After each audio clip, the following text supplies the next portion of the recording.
నమస్తే. Welcome to our channel. నేను మీ పద్మావతి. ఈరోజు మనతో పాటు ప్రముఖ ఆధ్యాత్మికవేత్త మరియు వాస్తు జ్యోతిష్య పండితులు శేషగిరిరావు గారు ఉన్నారు. మరి ఆయనతో మాట్లాడి రాబోతున్న ఏకాదశి యొక్క ప్రత్యేకత ఏంటి? మరి ఆ రోజు ఏం చేయాలి? వీటన్నిటి గురించి తెలుసుకునే ప్రయత్నం చేద్దాం. మీరు కూడా నమస్కారం గురువుగారు. నమస్తే అమ్మ. గురుగారు, ఫిబ్రవరి 24వ తేదీన మనకి ఏకాదశి రాబోతుంది. అయితే ప్రతి నెల ఏకాదశి వస్తుంది. ఇది కామన్. మనం ఎప్పుడు చెప్పుకుంటూనే ఉంటాం అవును. దీని గురించి. అవును. అయితే ఈసారి రాబోతున్న ఏకాదశి నామము మరియు దాని ప్రత్యేకత అన్నిటికన్నా విశిష్టంగా ఆ రోజు ఏం చేస్తే మంచిదంటారు? తప్పకుండా. ఈసారి అంటే ఇంతకు ముందు ఏదైతే వచ్చిన ఏకాదశి ఏది ఉందో అది భీష్మ ఏకాదశి లేదా జయ ఏకాదశి అన్నాం. హ్మ్. ఇప్పుడొచ్చిన ఏకాదశిని విజయ ఏకాదశి అంటాం. అంటే సో, విజయ ఏకాదశి అంటే అన్నిటికి విజయాలు దొరుకుతాయని అనుకోవచ్చంటారా? అంతే. అంటే మనం ఇప్పుడు ఒక్కొక్క సందర్భంలో ఒక్కొక్క రకమైన హ్మ్. జయం అనేది.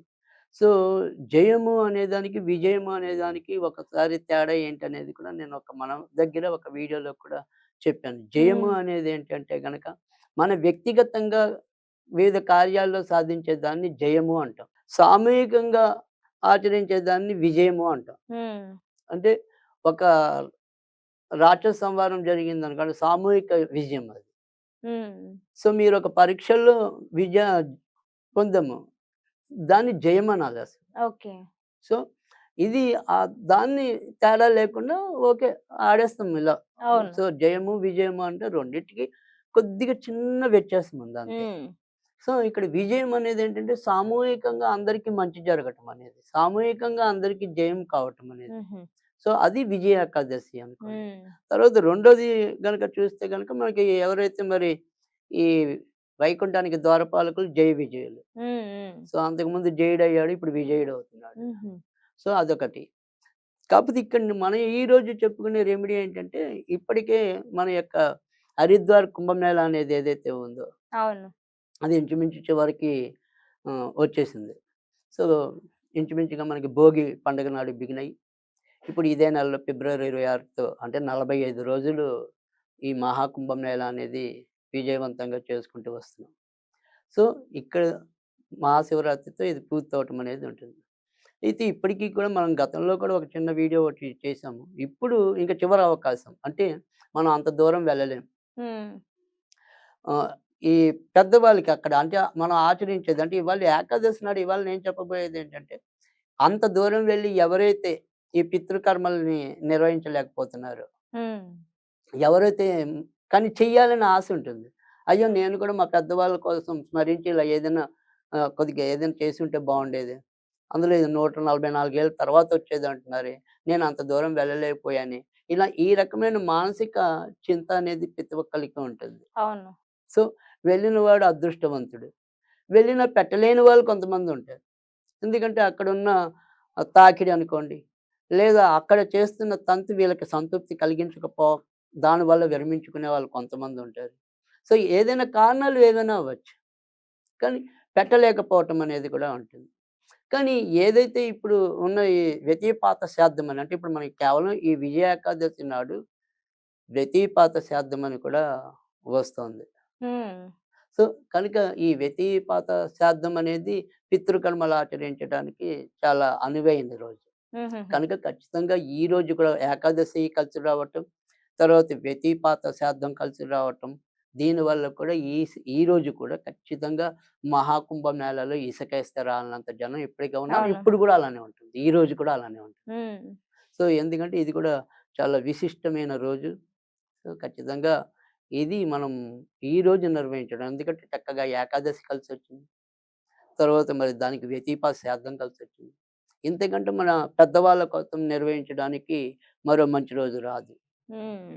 సో, అంత దూరం వెళ్ళలేకపోయే వారికి ఇంట్లోనే తేలిగ్గా ఒక సులభ తరుణోపాయం అనేది చెప్తాను. హ్మ్. సో, ఆ రకంగా ఆచరిస్తే ఖచ్చితంగా ఎంతో కొంత మన పెద్దవారికి సద్గతి లభించటం. హ్మ్. మనకు కూడా ఎంతో కొంత ఒక పుణ్య కార్యక్రమాన్ని ఒక మంచి రోజు నిర్వహించాము అనే సంతృప్తి రావటం. ఈ రకంగా మేలు జరగటం అనేది ఉంటుంది. ఏం చేయాలి అంటే గనక ఇంట్లో విష్ణువు ఫోటో అయినా సరే, హ్మ్. శివుడి ఫోటో అయినా సరే, ఏదో ఒక ఫోటో అయితే ఉండాలి.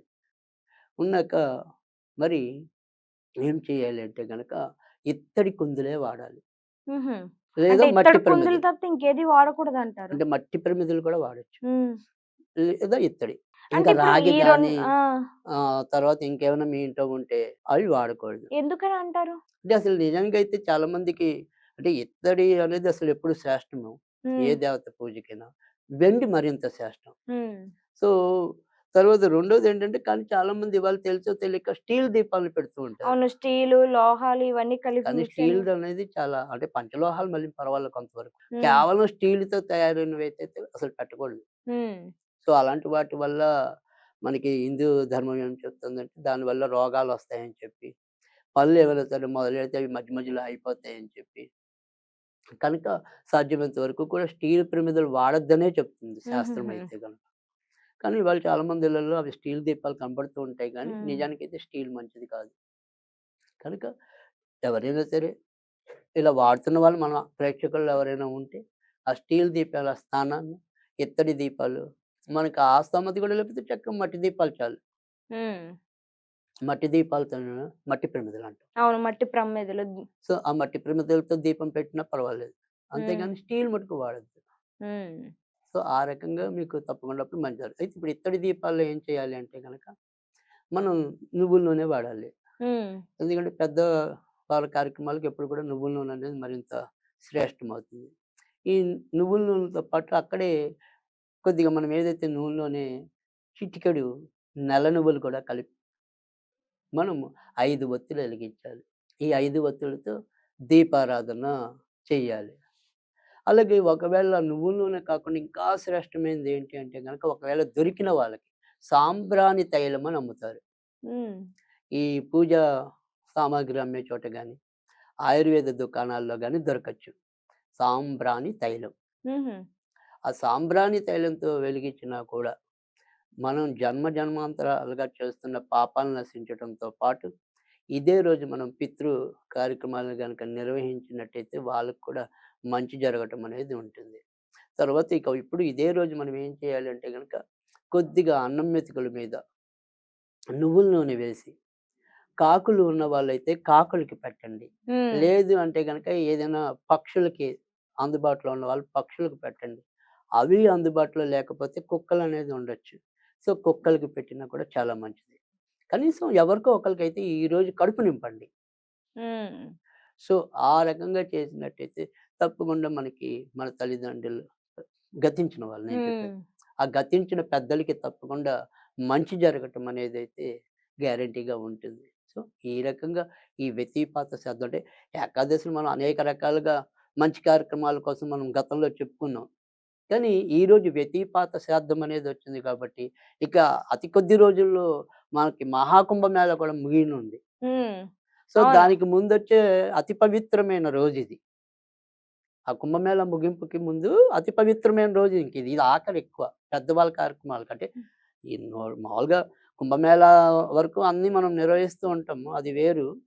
కానీ ఏదైతే ఇక్కడ ఈ శ్రాద్ధం అనేది ఉందో ఈ వ్యతిపాత శ్రాద్ధం అని చెప్పి అలాంటి